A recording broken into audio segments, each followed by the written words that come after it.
Good morning all of you. मैं Gurmeet from G++ Patel Nagar, Hisar 1 IED।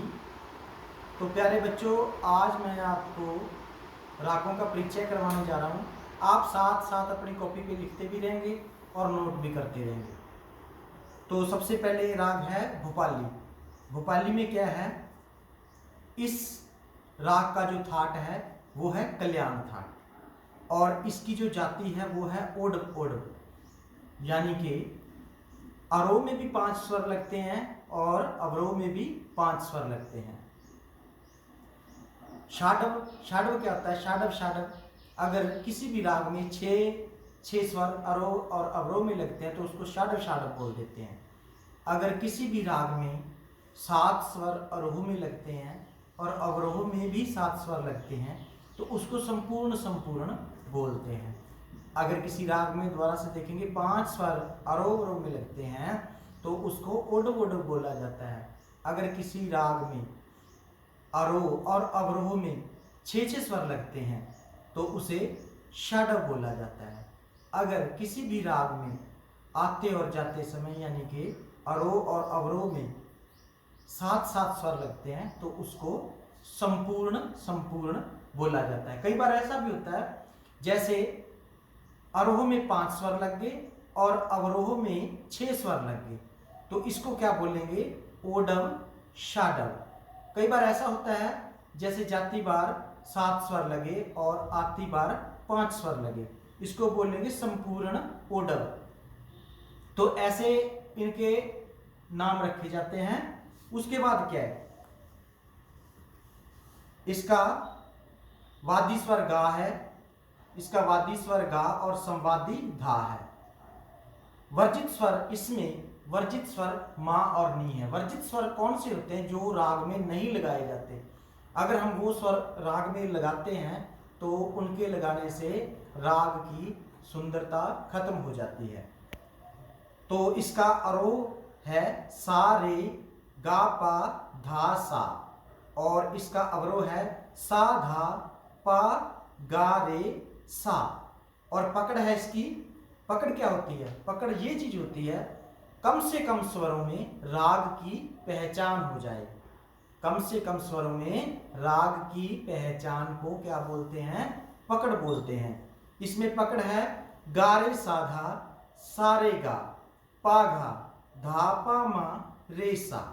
और इसका जो गायन समय है वो है रात्रि का प्रथम प्रहर, रात्रि का पहला प्रहर। दोबारा से देखेंगे, राग भोपाली कल्याण थाट का राग है। इसके आरोह तथा अवरोह में मानी स्वर वर्जित होने के कारण इस राग की जाति ओडव ओडव मानी गई है। इस राग का वादी स्वर गा तथा संवादी स्वर धा है। गा स्वर वादी होने के कारण यह राग पूर्वांगवादी है। इस राग में सभी स्वर शुद्ध लगते हैं। यह राग रात्रि के प्रथम पहर में गाया तथा बजाया जाता है। अब इसमें क्या है, ये जो राग है ये है पूर्वांगवादी। पूर्वांगवादी क्या होता है? पूर्वांगवादी और उत्तरांगवादी, जो दिन के 24 घंटे हैं, दिन और रात उनको मिला के 24 घंटे हो जाते हैं। क्या करते हैं? 2 पहरों को बांट देते हैं, 12-12 घंटे के 2 पहर कर दिए। जो पहले वाला है उसको बोलते हैं पूर्वांगवादी, जो दूसरे वाला है उसको बोलते हैं उत्तरांगवादी। अब जो भैरव राग है वो उत्तरांगवादी है। क्यों? क्योंकि वो रात के 12 बजे से दिन के 12 बजे तक जो राग गाए जाते हैं उनको पूर्वांगवादी में लेते हैं। तो इसमें एक स्वर होता है मां स्वर, इसे ऊर्ध्वदर्शक स्वर भी कहते हैं। मां स्वर ही ये डिसाइड करता है, मां स्वर ये डिसाइड करता है कि राग सुबह का है या शाम का है। अगर किसी राग में शुद्ध मां लगता है तो वह सुबह का राग मिलता है, सुबह का राग होता है, अर्थात सुबह का राग होता है। अगर किसी राग में मां स्वर तीव्र लग जाए तो वह शाम का या रात का राग होता है। जैसे भैरव राग, उसमें मां शुद्ध लगता है तो वो क्या हुआ? सुबह का राग हो गया।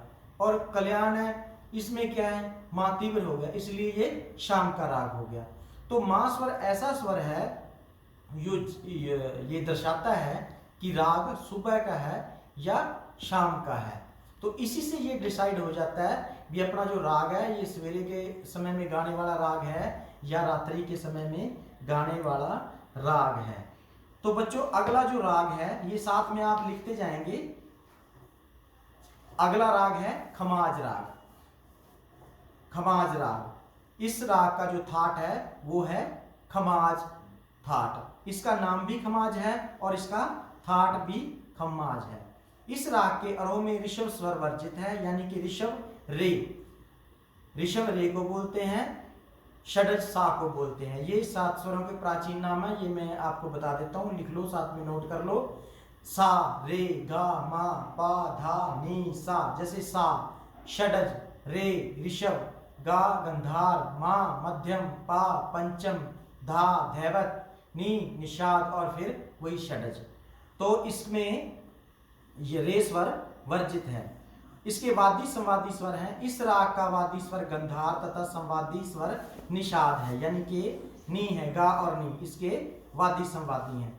गाने बजाने का समय, इस राग के गाने बजाने का समय रात्रि का दूसरा पहर है। रात्रि का दूसरा पहर। स्वर, इस राग के अरोह में शुद्ध निषाद तथा अवरोह में कोमल निषाद का प्रयोग होता है। इस राग में स्वरों का जो चढ़ते क्रम है उसमें तो कोमल निषाद का प्रयोग होता है।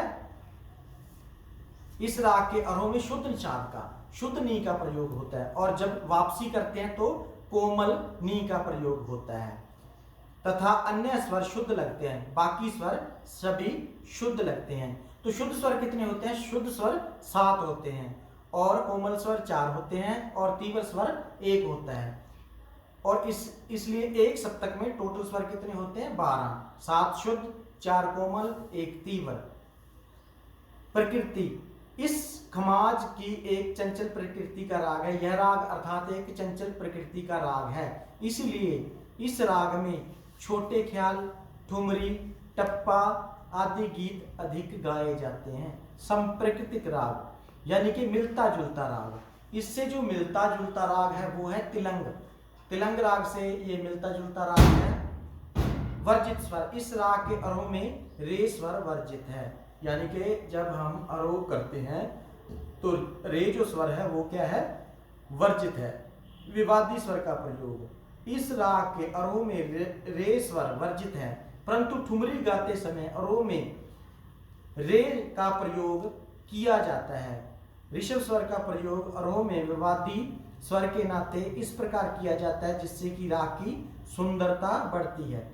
विवादी स्वर क्या होता है? कई बार आप राग गा रहे हैं या कोई लाइट गाना गा रहे हैं या सॉन्ग गा रहे हैं या ठुमरी गा रहे हैं, तो उसमें गाने की सुंदरता बढ़ाने के लिए कोई एक्स्ट्रा स्वर लगा देते हैं, तो जिससे कि गाने की सुंदरता बढ़ जाती है।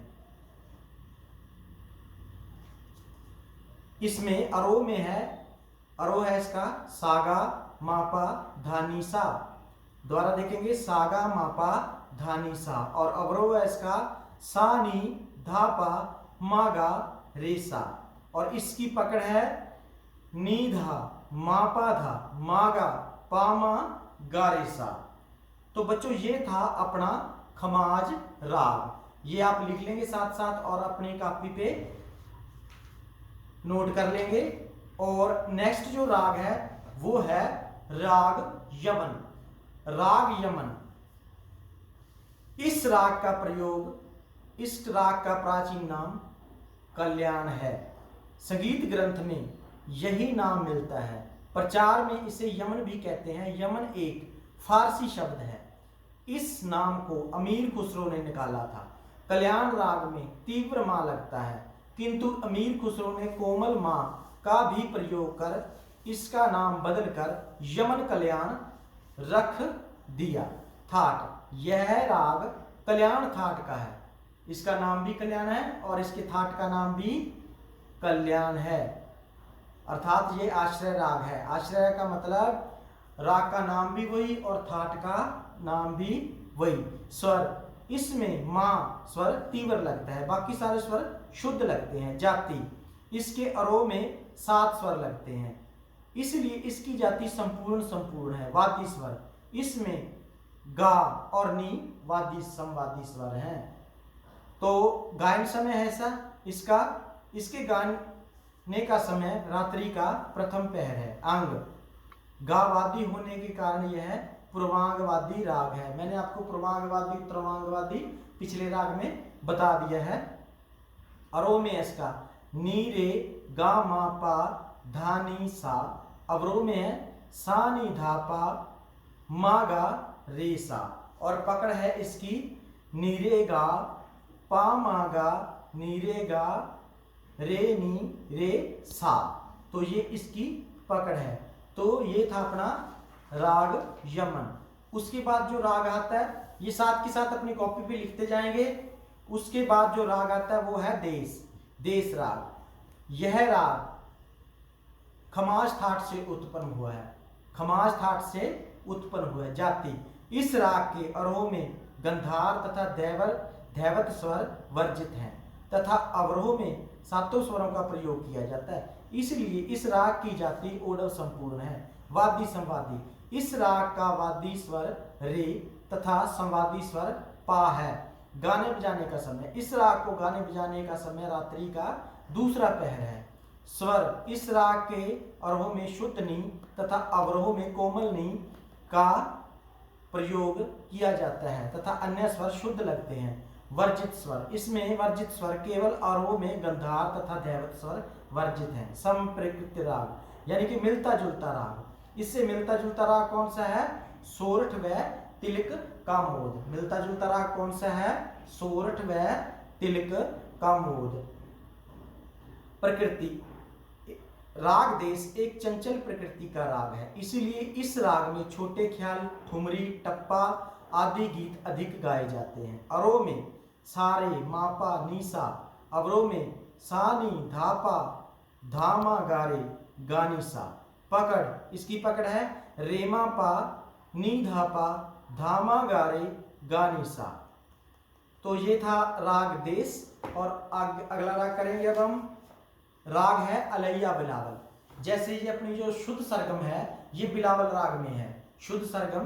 तो ये दूसरा राग है, इसका नाम है अलैया बिलावल थाट। अलैया बिलावल बिलावल थाट का राग है, अर्थात इसकी जो उत्पत्ति हुई वो बिलावल थाट से हुई। थाट को पिता की संज्ञा दी जाती है और रागों को उसके पुत्र की संज्ञा दी जाती है। स्वर इसमें कोमल निषाद का भी प्रयोग कर लिया जाता है। जाति अरोह में मां स्वर वर्जित है, यानी कि इसके अरोह में जो मां स्वर है वो वर्जित है तथा अवरोह में सभी स्वर लगते हैं। यह षाडव संपूर्ण जाति का राग है। वादी संवादी इस राग का वादी स्वर धा है और संवादी स्वर गा है। अंग धा वादी स्वर होने के कारण यह उत्तरांग प्रधान राग है। किसी भी राग में वादी और संवादी स्वर ही ये डिसाइड करते हैं कि राग है जो उत्तरांगवादी है या पूर्वांगवादी है। मिश्रण इस राग में हमीर और बिलावल का मेल रहता है। वक्र स्वर इस राग में गा और नी वक्र स्वर के रूप में प्रयुक्त होते हैं। अरोह में नी वक्र लगती है, जैसे धानी धासा। इस प्रकार इसके अवरोह में गा वक्र लगता है, जैसे मा गा मा रे सा। वक्र क्या होते हैं? स्वर एक बार आगे जाते हैं फिर दोबारा से पीछे आते हैं, उनको क्या बोलते हैं? वक्र स्वर बोलते हैं। विशेष जब बिलावल राग के अरोह में मां वर्जित कर दिया जाता है और अवरोह में कभी कभी कोमल नी का प्रयोग किया जाता है तो यह राग अलैया बिलावल बन जाता है और यह आज प्रचार में अधिक है। इसका अरोह है सारे गारे गापा धानी धानी सा। अवरोह है सानी धा पा धानी धापा मागा मारिसा। और इसकी पकड़ है गारे गापा धानी धा नीसा। तो ये था राग अलैया बिलावल। ये साथ साथ आप इसको नोट करते जाएंगे। और अगला जो राग है वो है अपना, अगला राग है मालकौंस। तो इसके बारे में थोड़ा देखेंगे। यह भैरवी थाट से उत्पन्न हुआ राग है। स्वर इसमें सब स्वर कोमल लगते हैं वर्जित स्वर इसके अवरोह में दोनों रे और पा स्वर वर्जित हैं। जाति यह उड़व जाति का राग है। वादी संवादी इस राग का मा वादी और सा संवादी है। अंग यह उत्तरांग वादी अंग का राग है। संप्रकृति राग भैरवी प्रकृति यह गंभीर प्रकृति का राग है। न्यास इसमें प्रयुक्त पांचों स्वरों पर न्यास होता है। मालकोंस के अतिरिक्त हमें मालकोंस नामों से भी पुकारा जाता है। प्राचीन ग्रंथों में इसके ये नाम मिलते हैं। मतभेद कुछ इसे असावरी थाट जन्य राग भी मानते हैं, परंतु दोनों के चलन में स्वर लगवाव में इतना अंतर है कि भैरवी थाट ही इस राग के लिए उचित लगता है। तो ये बच्चों मैंने आपको रागों का परिचय करवाया था, ये आप अपनी कॉपी में नोट कर लेंगे और साथ साथ लिख लेंगे। तो धन्यवाद, नमस्कार।